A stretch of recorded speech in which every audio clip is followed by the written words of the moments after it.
মেয়েদের অধিকার রক্ষার লড়াইয়ে ৩রা সেপ্টেম্বর একটি ঐতিহাসিক দিন। আজ থেকে ৪৩ বছর আগে ১৯৮১ সালে আজকের দিনেই ইউনাইটেড নেশনস মেয়েদের অধিকার সুরক্ষিত করার জন্য, তাদের বিরুদ্ধে সব বৈষম্য দূর করার জন্য চালু করেছিল the convention on the elimination of all forms of discrimination against women. সংগঠিত হয়েছিল ইউএনের আন্তর্জাতিক নারী বৈষম্য বিরোধী কমিটি, এবং সেই দিনটা আজকের দিনের সাথে মিলে যাওয়াতে আমি ইউনাইটেড নেশনসকে অভিনন্দন জানাচ্ছি।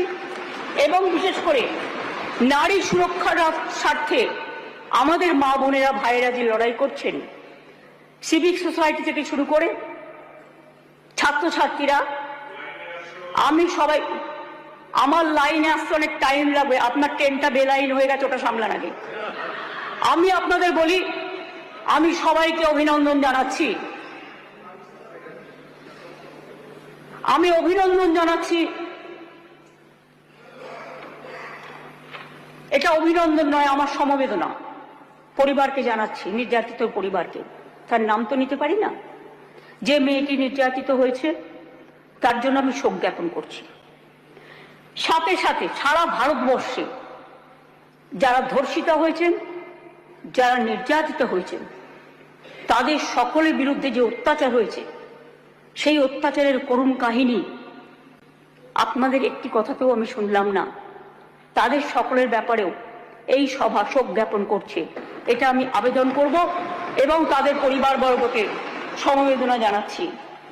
ধর্ষণের মতো নিকৃষ্ট, নৃশংস, নক্কারজনক ঘটনার ক্ষেত্রে অত্যন্ত দ্রুত পুলিশি অনুসন্ধান ও বিচার প্রক্রিয়া সম্পূর্ণ করে দোষীদের কঠোর শাস্তি দেবার কথা আমরা বলছি। কেন বলছি তার নিশ্চয়ই কতগুলো কারণ আছে।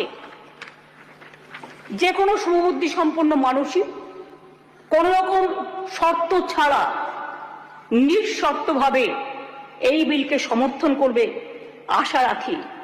ধর্ষণ মানবতার বিরুদ্ধে এক বড় অভিশাপ। ধর্ষকের নির্মম শাস্তি প্রাপ্য। যে সমাজে মেয়েরা ভালো থাকে না, সে সমাজ কখনো ভালো থাকতে পারে না। আমি বিদ্রোহী কবি নজরুলের ভাষায় বলি, বিশ্বে যা কিছু মহান সৃষ্টি চিরকল্যাণকর, অর্ধেক তার করিয়াছে নারী, অর্ধেক তার নর।